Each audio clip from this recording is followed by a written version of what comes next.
Le texte que je vous propose dans le cadre de la pensée de ce matin se trouve dans l'évangile de Luc, à partir du verset 16. Le second texte, c'est Jean 3, 14 à 16.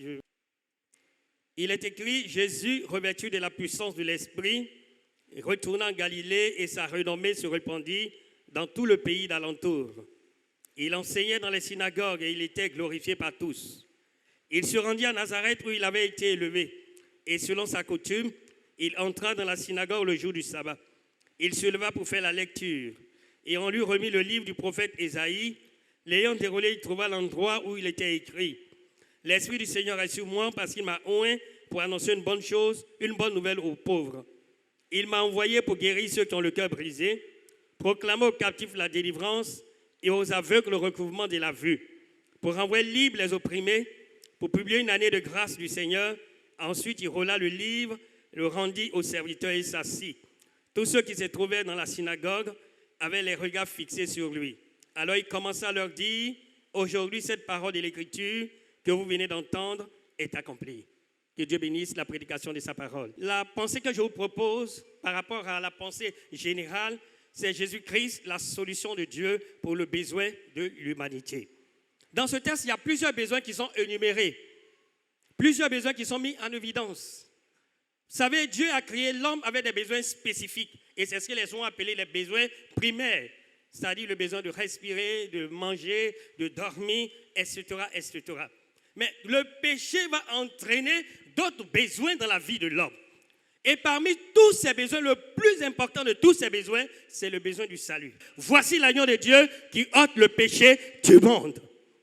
L'onction que Jésus a reçue le qualifie et le distingue comme étant celui-là qui est la solution des problèmes et la solution du salut, ou la solution du besoin du salut de notre humanité. L'Esprit du Seigneur est sur moi parce qu'il m'a oint pour annoncer une bonne nouvelle. Il a été oint pour annoncer une bonne nouvelle, dit Jésus aux pauvres. Et c'est la bonne nouvelle du salut. Il est venu nous révéler qui est le Père. Il est venu nous dire que Dieu nous aime. Il est venu nous dire qu'il y a la possibilité pour l'homme et la femme qui sont perdus et qui vont à l'enfer, il y a la possibilité pour eux d'être sauvés. Il dit, je connais les projets que j'ai formulés pour toi. Ce ne sont pas des projets de malheur, mais ce sont des projets de bonheur afin de te donner l'avenir et de l'espérance. Dieu a de très bons projets pour toi. Même si aujourd'hui, apparemment, ces projets ne sont pas se réaliser, mais Dieu n'a pas oublié les projets qu'il a pour ta vie. Dis Amen. Et c'est ça la bonne nouvelle. Je veux dire à quelqu'un ce matin que Dieu n'a pas encore dit son dernier mot sur ta vie. Parce qu'il est le Dieu tout-puissant. Il est venu pour t'annoncer la bonne nouvelle. Et cette bonne nouvelle va s'accomplir dans ta vie. Dis Amen. Parce que dans le salut de Dieu, c'est un gros paquet. Dans le salut, il y a la vie éternelle. Dans le salut, il y a la guérison. Dans le salut, il y a la délivrance. Dans le salut, il y a la bénédiction. Tout ça, c'est compris dans le salut de Dieu.